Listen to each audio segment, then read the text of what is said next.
Everybody, Tom Coyle, and I'm making this video reflecting on a conversation I just had on LinkedIn about AI. Specifically, what is AI going to do? And my concern about discussions about AI is like every technological era, we are looking through the technology with rose-colored glasses.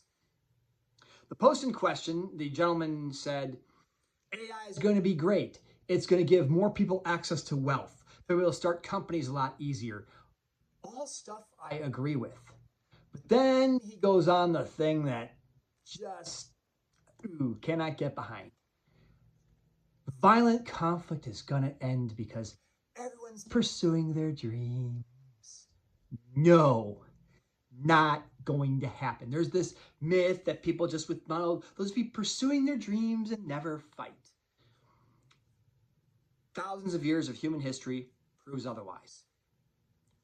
There will be conflict. People will fight. And many of the same enthusiasts who talk about, oh, the glory of AI, it's going to end all this stuff. First off, space exploration, the human drive to space will eliminate human conflict on Earth. Yes, a lot of thinkers, Wernher von Braun, for example, actually thought this. Computer era, oh yeah, we're all interconnected. When globalization started, people said, oh, there'll be no more wars. We're all interconnected. I remember we were talking about this in one of my history classes at West Point, my political science class at West Point, and the professor, gosh, I can't remember his name, he said, look at this thing, globalization, it's going to end all wars. I mean, doesn't this sound a lot like the pre-World War I era? And then we went to war to end all wars, and how'd that work? Conflict is in our DNA. I'll start with a very simple example. One of my buddies, Jepson Taylor, had a post. It said something like this. It said like, data has never solved any health problems and never will. True or false? And so like 92% of people said false. It is a LinkedIn poll. But 8% said true. And everyone's getting attacked. I was one of the 8%. Like, you guys are a bunch of Luddites. You're an idiot. Very, very heated discussion. But the thing is, we were only splitting hairs. As part of the 8%, we're not saying data is not useful. What we're saying is data by itself is not going to solve a health problem. It's that data, going through data and algorithms presents options. The doctor still has to act, or the patient still has to make a decision. The data can say, Tom, you can live to 102 if you never drink bourbon again. Now, if I keep drinking bourbon, it's just not going to happen, right? It's just, that's the reality of it. So all we're saying is data by itself cannot solve medical problems. And yet here we are splitting a hair, and the conversation was very heated. So conflict, I believe, is in our DNA. You want a good book? Read Lord of the Flies. A group of boys on an island there. That's what happens. Conflict. Yugoslavia, you had people who were intermarried. 90% of the people were intermarried in the former Yugoslavia, yet you had a very bloody conflict in the post-World War II era, in the 1990s. The money aspect. Bin Laden was a billionaire. He was from one of the wealthiest families in the world. Didn't stop him from forming Al-Qaeda. In fact, interestingly enough, the most deadly revolutions in history were started by people in the upper class. It's the fact. Karl Marx, Che Guevara, Bin Laden. Something like the American Revolution, which we all love and celebrate every year. It was, in fact, a war, though, and a war was started by the wealthiest people in America at the time. The wealthiest colonists started this war.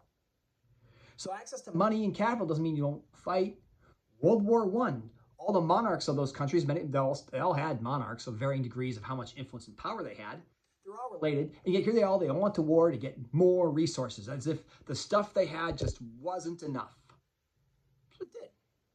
Cartels are rich up the yin-yang, but still fight each other over more. They want more. But let's break down AI. You look at the social media. All the social media people are like, oh, this is going to connect people, this and that.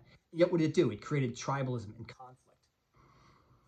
You want a fun treat? Just say you're pro-Israeli or pro-Palestinian on Facebook and see what happens feed right there.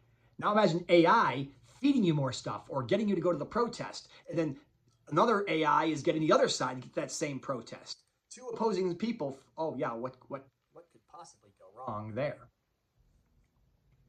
Sorry, I'm just hitting a lot of things rapid fire here, trying to get a lot of these ideas out of my head.